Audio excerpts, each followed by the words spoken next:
Considerando los antecedentes disponibles y las perspectivas sobre la actividad económica y la inflación, el GPM recomienda por unanimidad mantener la PPM en 0,5%.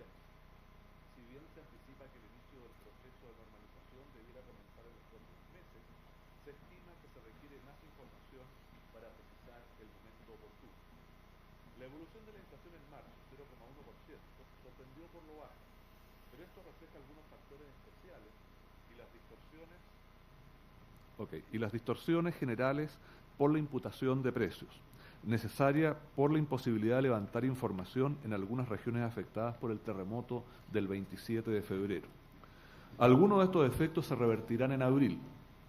No obstante lo anterior, la inflación en 12 meses, 0,3%, sigue claramente por debajo del rango meta, 2 a 4%, situación que se aprecia tanto en el indicador global como en los subyacentes, todos los cuales dan cuenta de la ausencia de presiones de precios significativas en el corto plazo.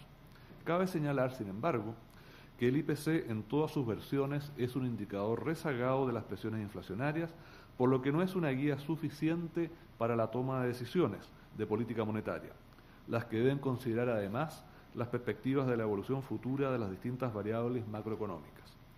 Si bien los indicadores de actividad económica están fuerte y transitoriamente distorsionados por los efectos del terremoto, lo que se manifestó con claridad en el IMACEC de febrero, que tuvo un crecimiento en 12 meses de apenas 2,7% y una de las mayores caídas mensuales desestacionalizadas, 1,6%, que se haya registrado, todo indica, y así lo reflejan las proyecciones revisadas del Banco Central en el IPOM de marzo, que la actividad económica y especialmente el gasto interno acelerarán su crecimiento en los próximos meses, impulsados por el mayor uso de recursos públicos y privados para financiar la reconstrucción del país.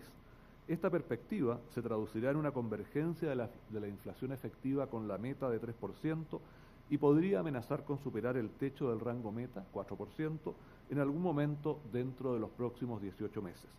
Ante este panorama, el Banco Central correctamente ha detectado la necesidad de una normalización de la TPM a una velocidad mayor a la prevista antes del terremoto, lo que debiera comenzar a concretarse en los próximos meses.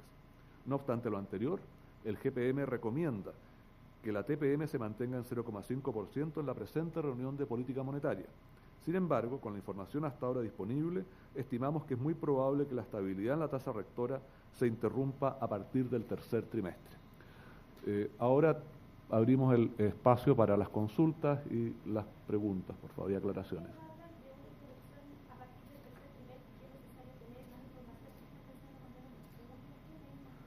En el tercer trimestre. Durante el tercer trimestre, y eso va a depender de la información que se publique, particularmente de los meses de marzo, abril y mayo, que son aquellos que probablemente van a ser más afectados por las secuelas del terremoto y además porque esperamos tener una mayor información respecto del timing, ¿no es cierto?, de la tendencia de gasto, especialmente del sector público, para financiar la reconstrucción.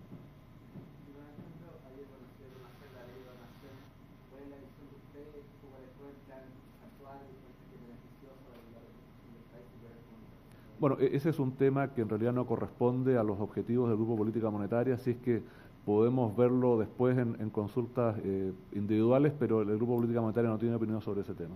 Una vez que comience, ustedes plantean el tercer trimestre, ¿cómo esperan que vayan siendo las alzas? ¿También coinciden con el Banco Central en el sentido que mejor que sean graduales?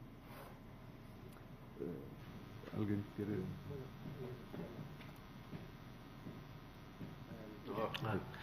Normalmente las alzas han sido graduales, salvo en el episodio del año pasado, cuando hubo una reducción violenta.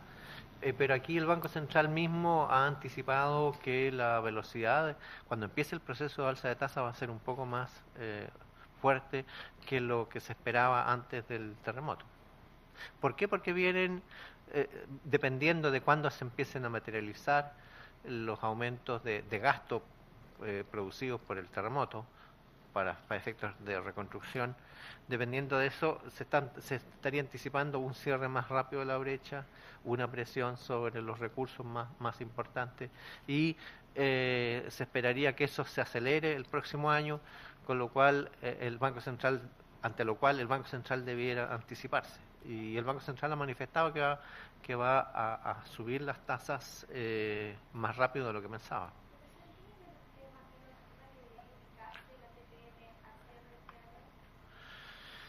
Bueno, esa es una... hay rangos...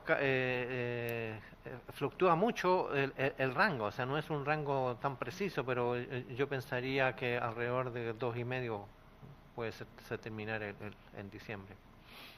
Eso implica que los aumentos de tasas más probablemente puedan ser de 50 puntos que de 25 en varios meses. Claro. O sea, si en empieza, varios meses eventualmente. si empieza el segundo semestre, imaginémonos que empezara a partir de julio, ¿ya? Medio punto mensual, más o menos, te puede decir más o menos a dónde llegas. Puede ser 2,5, 3, por ahí. A ver, Tú la pagaste. sí, perdón, ahí. Ya. Sí. Yo no sé exactamente si vaya a ser 2,5%. Yo creo que hay muchas variables que son una incógnita en este minuto. Primero, afuera, el mundo, la Reserva Federal tiene que decidir cuándo empieza a iniciar su periodo de normalización de tasas también. Eso va a influir, obviamente. Tenemos también que ver las presiones internacionales que hay de los mercados externos, precio de petróleo, muchas variables están en la duda. Y también está el tema de lo que mencionábamos, fiscal. Yo creo que ahí vamos a tener un poco más de claridad en los próximos días en términos de cuál va a ser el timing y cuántos van a ser los montos involucrados, porque es muy distinto tener un porcentaje pequeño y después más concentrado 2011-2012. Entonces, en ese sentido, yo creo que podemos subir tasas 0,5, no sé si todos los meses, no creo. Yo tengo la impresión personal de que podría ser un poco más bajo que 2,5 a fin de año, hasta el momento, pero puede cambiar esto. No sé qué opinan ustedes. Como dije en mi intervención, es un rango amplio. Y en ese sentido concuerdo plenamente con lo que está diciendo Ricardo. O sea, pero cuando tú me fuerzas a dar tus números, te lo doy, pero te dije que tenía un rango amplio.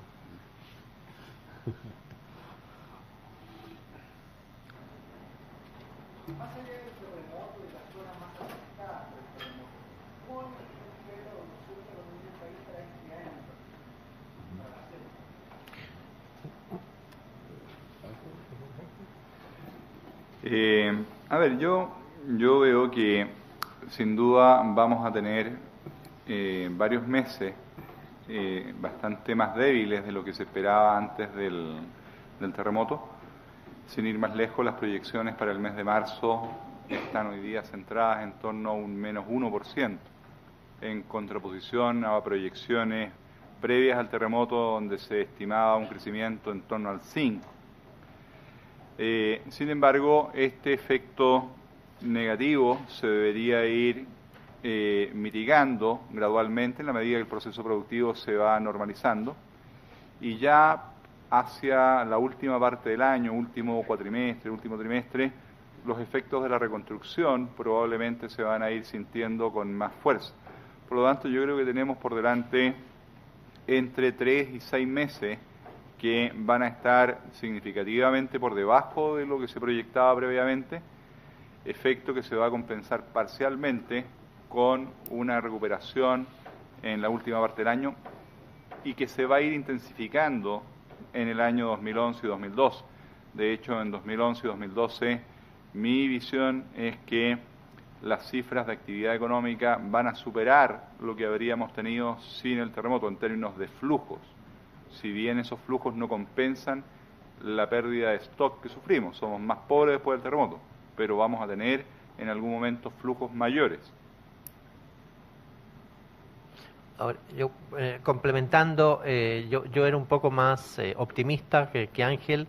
Esto es una opinión personal, no es grupal.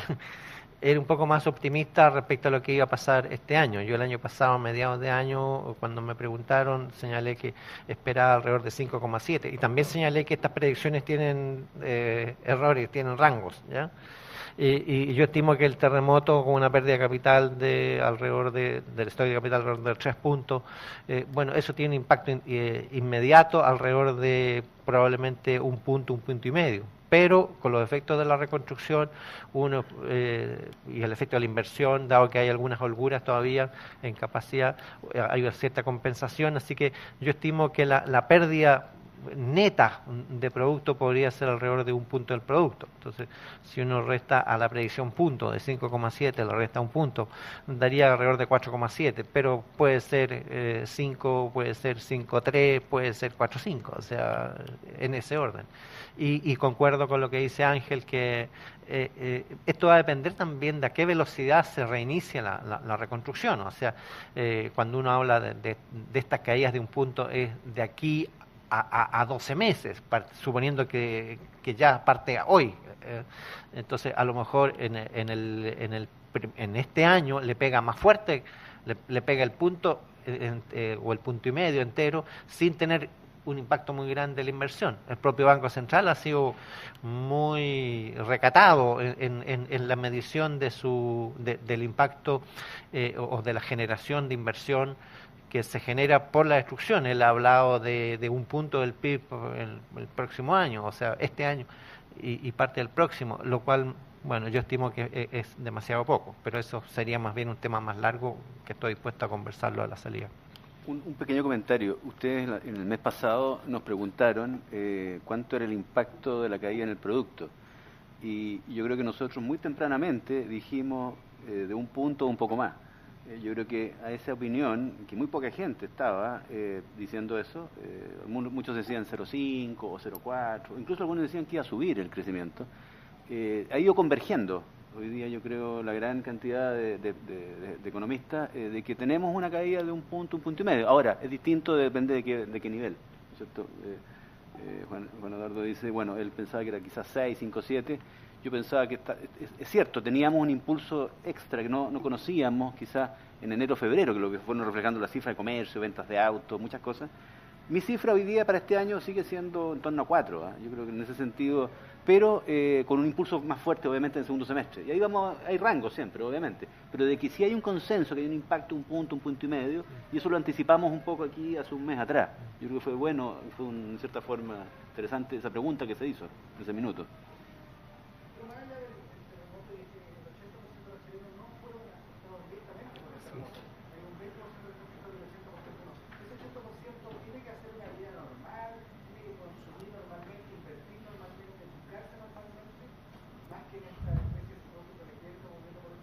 Bueno, en la medida que no tengan cambios en las perspectivas futuras que ellos tenían previos al terremoto, evidentemente tienen que seguir haciendo su vida absolutamente normal, o sea, no hay ninguna razón para que lo cambien.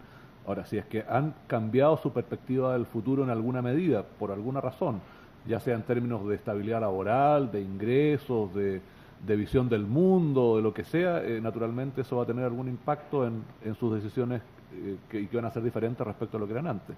Bueno, en principio no debiera haber ningún efecto. El resto de las personas no ha sufrido directamente los daños del terremoto, pero dependiendo de la forma en que se ajuste la economía, pueden tener algunas consecuencias. Por ejemplo, si el ajuste fuera muy fuertemente a través de endeudamiento externo o de uso de fondos externos, eso podría tener algunas consecuencias sobre el tipo de cambio, y eso podría afectar a sectores exportadores que no están en la zona dañada, ¿ya? O si la reconstrucción fuera muy acelerada, bueno, eso puede tener algunos efectos también de inducción de demanda en el resto de la economía. O sea, no hay hay una separación de los daños directos entre el 20% y el 80%, pero el ajuste macro yo creo que de alguna forma va a tocar a los otros sectores. De partida algunos han mencionado que podrían subir algunos impuestos. Bueno, esos impuestos se los van a subir al 100% del país, no a la zona. Entonces, hay efectos que claramente van a caer en el resto del país, positivos y negativos. En el tema percepciones, yo creo que la gente, el 80%, yo no sería quizás tan enfático, no en los efectos macro, pero en el efecto percepciones, que pueden tener consecuencias, obviamente, 20-80. Si uno mira en la encuesta de IMARC, tuvimos una caída muy fuerte de la confianza de los consumidores, pero, en contrario a eso, nosotros en Libertad de Desarrollo hicimos una encuesta de percepción de desempleo, es la primera que se hizo a nivel país después del terremoto, y nos dio algo muy interesante, de que hay mucho optimismo a 3 meses y a 12 meses. Por lo tanto, eso se va a poder generar. Si bien es cierto, hoy día quizás las personas han frenado su gasto, como una medida precautoria, ¿no es cierto?, por angustia, inseguridades, qué sé yo, se ve un escenario favorable hacia adelante. Y yo creo que en el fondo no ha cambiado ese escenario de perspectiva a mediano plazo. Por lo tanto, en cierta forma, quizás hoy día vemos algo, pero a mediano plazo no se nota una cosa, y hay optimismo. O sea, El desempleo se puede llegar a los 10 puntos, ¿cómo se estima? ¿Podría ser un poco menos? ¿Cómo de algún rango de distribución? O sea, En los meses de invierno puede andar claro, cerca tenemos del- el efecto de la estacionalidad que Claro, que es. tiende a elevar el desempleo, digamos, desde ahora hasta agosto o septiembre, y vamos a tener algún efecto en las cifras de marzo, evidentemente en la zona, sobre todo en la zona más afectada, y que podría hacer subir la cifra bastante respecto del último dato que teníamos hasta febrero. Pero eso debería ser un efecto que tiende a diluirse en la medida que los trabajos de reconstrucción comienzan y que la actividad productiva tiende a normalizarse. De hecho, a nivel de producción privada ya hay una normalización bastante grande en muchas actividades importantes y eso debería continuar en los próximos meses. Así es que yo no veo un efecto demasiado significativo ni demasiado duradero. Nosotros en Forecast estimamos que va a haber un impacto entre 20.000 y 30.000 puestos de trabajo que se van a ver afectados transitoriamente durante algunos meses, que van a coincidir justamente con el tema del empleo. 20 a 30.000 puestos de trabajo, estamos hablando de un impacto de entre 3 y 5 décimas adicionales en la tasa de desempleo de esos meses. Lo que podría acercar la tasa de desempleo de nuevo a niveles próximos al 10% en alguno de los meses. Pero eso sería un fenómeno bastante acotado, focalizado en ciertas regiones y transitorio durante algunos meses. Ahí tengo una opinión personal. Yo creo que si uno mira las cifras, la actividad económica venía recuperándose y el empleo viene con rezago siempre, la mejoría en la tasa de desocupación y en el empleo. Y ya lo veíamos en las últimas cifras, de 8,5%, pero era una consecuencia de esta recuperación quizás más fuerte que teníamos. Como ahora viene un frenazo en la actividad económica, yo creo que va a haber un impacto en ocupación. Y en ese sentido yo creo que vamos a tener una desocupación, además que yo estoy suponiendo de que la reconstrucción se va a focalizar mucho más por un tema de gestión, imposibilidad de hacerlo antes, hacia 2011, 2012. Yo creo que vamos a tener un desempleo alto. Y en ese sentido podemos andar perfectamente con un desempleo promedio parecido al del 2009. Entonces eso va a ser un elemento que va a estar presente, porque veníamos saliendo de esto y nos encontramos con un freno que se va a producir en estos meses. Yo creo que va a estar, en cierta forma, no sé si llegará superada por muchos meses, 10, yo creo que vamos a tener algunos meses sobre 10. Probablemente el próximo dato va a ser 9 y tanto, el 8,5 por el tema estacional. Vamos a subir a 9 y tanto muy fácil. Puntualmente respecto al comunicado, cuando usted dice que se anticipa que inicia el proceso de normalización, o sea, ¿ustedes esperan que en el comunicado que se va a dar a conocer mañana vengan señales de que va a iniciarse ese proceso, pese a que se va a mantener la tasa? Es conveniente que el Banco Central dé señales respecto de cuál es el timing probable de modificación de la política monetaria. Es decir, normalmente no es visto como algo conveniente que sorprenda al mercado subiendo la tasa sin haber dado ninguna señal previa. Por lo tanto, creo que estamos dentro de los plazos razonables como para que el Banco Central empiece a dar algunas señales con relación a que la tasa no va a seguir estable por muchos meses más, sino que es un proceso que puede comenzar a cambiar luego. Pero posiblemente sea una señal, o debería ser una señal, digamos, bastante tenue, bastante flexible, en el sentido de que no se comprometa con un mes específico respecto de cuándo podría comenzar el cambio. Bueno, de hecho en el IPOM ya dio algún tipo de señal al respecto, o sea, no, es razonable que las dé de nuevo. ¿El plan de financiamiento podría afectar los timings de la tasa de política monetaria? ¿Cómo lo ven ustedes? Yo personalmente Sí. creo que sí. Yo creo que ciertamente que sí. O sea, si la reconstrucción por parte del sector público es más acelerada, bueno, eso va a tener repercusiones sobre el ajuste macro. O sea, eso va a tener o va a presionar las tasas internas, ¿ya? o va a generar flujos de capitales. O sea, y eso afecta si hay mucho a través de flujos de capitales, por ejemplo, ajustes vía cuenta corriente y por lo tanto traía capitales, o sea endeudamiento, o sea los fondos mismos soberanos, eso va a tener alguna repercusión sobre el tipo de cambio y eso tiene una repercusión sobre el nivel de precio. Más demora, hay rezagos, pero que las tiene, y eso afecta entonces las predicciones. Pero si la cosa se financia de otra forma, vía, por ejemplo, impuestos, tiene otro tipo de efectos, o sea, tiene menos efectos, si se financia más con impuestos, tiene menos efectos sobre la cuenta corriente y hay una caída más del consumo. Pero el efecto de impuestos tiene algunos efectos directos según qué tipo de impuestos sobre los precios. Entonces, obviamente la forma de financiamiento afecta la conducta esperada del nivel de precio. Lo que está implícito en nuestro comunicado es dos cosas. Uno, que hay incertidumbre respecto de la forma de financiamiento que tiene, como dijo el profesor Koymans, un impacto claro sobre el ajuste macro. Y en segundo término, que estamos pensando más bien que la reconstrucción de parte del sector público va a comenzar lentamente y más bien tarde este año y no muy rápido ni con mucha fuerza, simplemente por problemas propios de la gestión de los recursos del Estado. Entonces, eso contribuye a explicar nuestra propuesta de comunicado hoy día.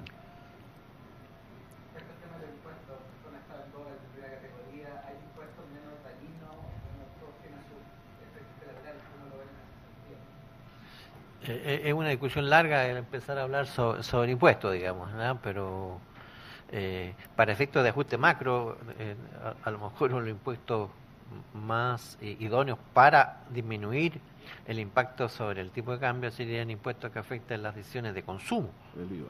¿Ah? Y en ese caso el IVA es un gran candidato, pero eso a mi mover tiene cero viabilidad política. Sí. Entonces me temo que el ajuste va a ser mucho más vía cuenta corriente y vía, por lo tanto, trayendo dólares de afuera y por lo tanto afectando el tipo de cambio más allá de lo que está diciendo el Banco Central. Pero esa es una opinión personal. Sí. Y yo en lo personal creo que no hay ninguna justificación para subir impuestos. Yo también. Bueno, es que depende qué precio se quiera pagar. O sea, es cierto que los impuestos generan señales, malas señales, o pueden generar malas señales, dependiendo cómo se enfrenta el tema, malas señales a largo plazo. Los impuestos, por ejemplo, las utilidades de la empresa pueden ser súper dañinos para las rentabilidades esperadas de inversión. Eso es cierto. Pero también hay que pensar que si uno le carga toda la mano al ajuste vía trayendo dólares, bueno, hay un efecto de tipo de cambio y uno no es el indicado a decir para un lado o para otro. Yo creo que eso lo tienen que jugar las autoridades políticas de a quién quiere que pague el pato de la boda, o sea, o lo pagan los exportadores teniendo un tipo de cambio más bajo, o lo paga el resto de la gente, a lo mejor ajustándose un poco el cinturón. Yo creo que no tiene ningún sentido. Primero estamos hablando de un monto de recursos que es bastante bajo, incluso si se financiara todo con deuda externa, yo creo que el impacto sobre el tipo de cambio sería marginal, porque además es un gasto que se va a realizar, o sea, no importa cuándo se contrae la deuda, importa cuándo se gasta, y el efecto este año sería bastante mínimo, y el próximo año y el siguiente también. Basta recordar que el año pasado el Banco Central vendió 8.000 millones de dólares por cuenta de tesorería, y no está muy claro que haya habido un efecto relevante sobre el tipo de cambio. Por lo tanto, yo creo que el orden de financiamiento de la reconstrucción tiene que ser primero reasignación de presupuesto, segundo venta de activos prescindibles y tercero endeudamiento principalmente externo. Yo encuentro que los economistas no tenemos, podemos decir qué pasa ante una medida y qué pasa ante otra medida, pero no somos los llamados a ponderar el valor que la sociedad le da al impacto que tiene cada una de las medidas. O sea, las medidas tienen diferente impacto sobre diferentes personas. Dependiendo la magnitud, por ejemplo, el ajuste en cuenta corriente, pueden haber impactos sobre el tipo de cambio más allá de lo que podría estar estimando mi colega. O sea, estudios empíricos bastante reputados señalan que un punto de déficit en cuenta corriente, ¿ya?, puede generar en el corto plazo ajuste de 2% en el tipo de cambio, ¿ya? Y hay estudios que tienen elasticidades mucho mayores, uno de ellos del propio ministro Felipe Larraín, pero creo que es la estimación de Felipe fue un poco exagerada, pero elasticidades de 2, o sea, un punto de cuenta corriente sobre un punto de cuenta corriente que genere un impacto de 2 puntos en el tipo de cambio, son elasticidades que guardan coherencia con la evidencia empírica y también con análisis teóricos de modelos basados en parámetros más profundos. Por lo tanto, ahí va a depender mucho de la magnitud de la inversión que se haga ahora. A lo mejor esta cosa se dilata, los esfuerzos de inversión, de reconstrucción no son tan fuertes, bueno, y ahí a lo mejor ni se va a notar el ajuste de tipo de cambio.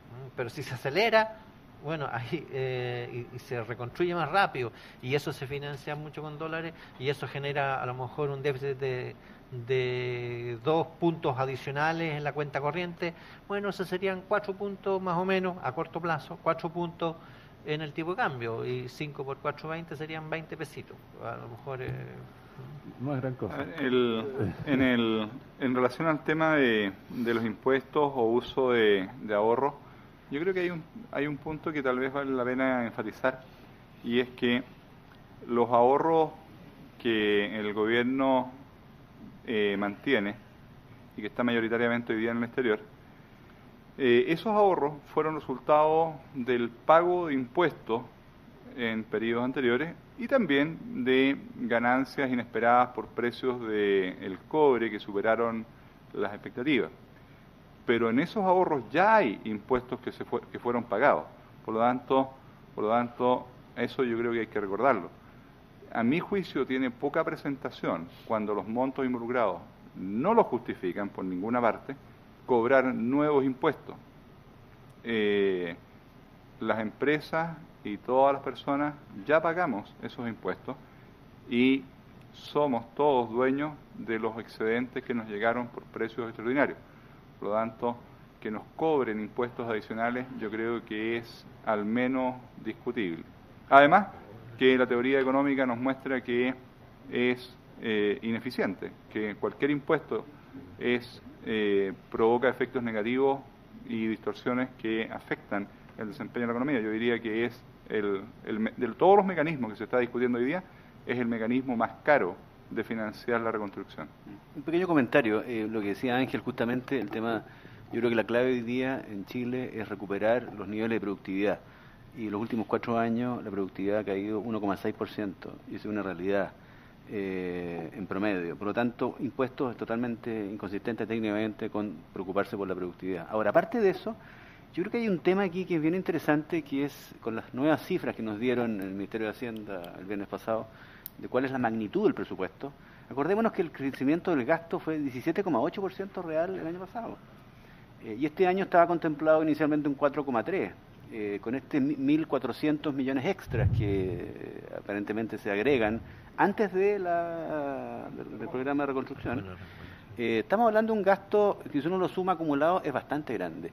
En ese sentido, sobre un presupuesto de gastos para este año de unos 46.000 millones de dólares. Entonces yo digo, a ver, si uno tuviera que poner en orden de prioridades cuáles podrían ser las fuentes, la primera que se usó y se está usando es reasignaciones presupuestarias.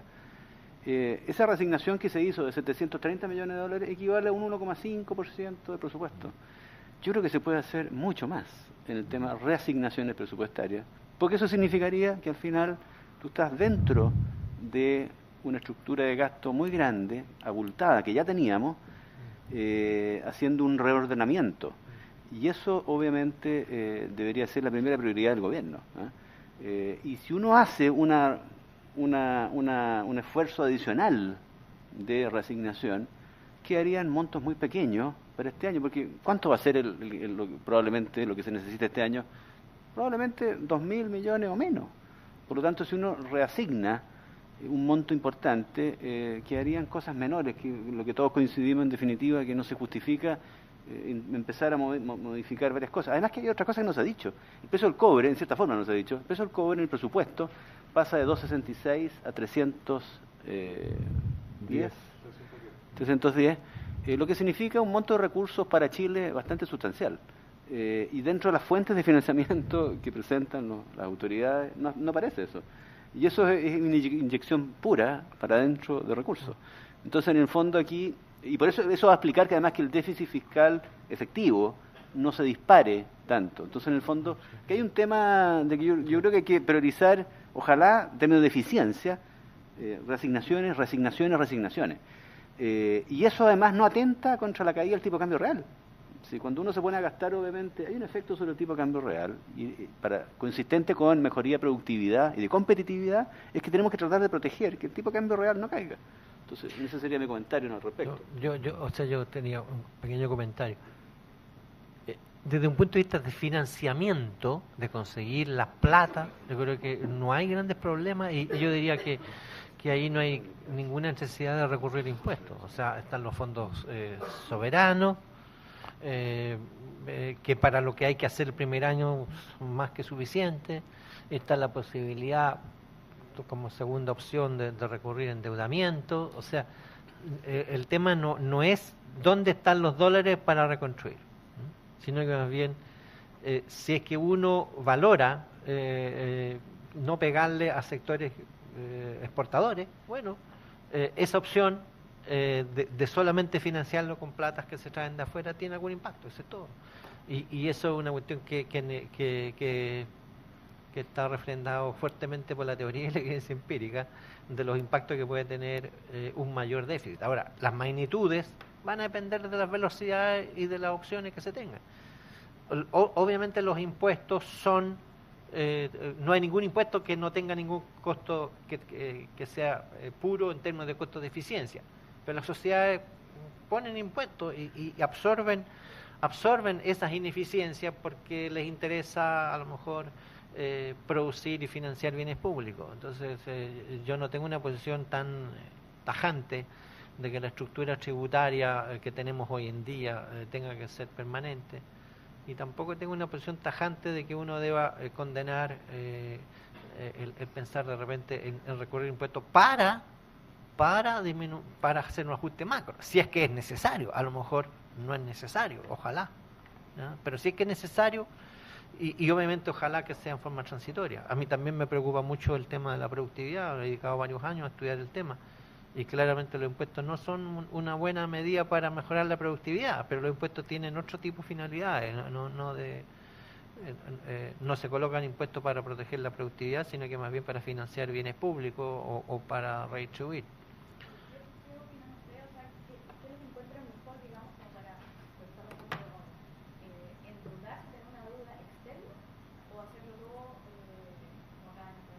Como moción de orden, yo quiero plantear que este es un tema que no corresponde al Grupo de Política Monetaria y que, por lo tanto, todas las preguntas que vengan, digamos, que no tengan que ver con nuestro objetivo primordial, las hagan individualmente a cada uno después. Si es que no hay más consultas sobre el comunicado, sobre la política monetaria y sobre el Banco Central, estaríamos por terminar la conferencia de prensa y dejaríamos el espacio para que cada uno hable libremente de lo que cree y lo que piensa, porque ya están apareciendo además muchas discrepancias respecto a lo que pensamos individualmente. Muchas gracias. Bueno, aunque él no es el jefe, ahora le toca...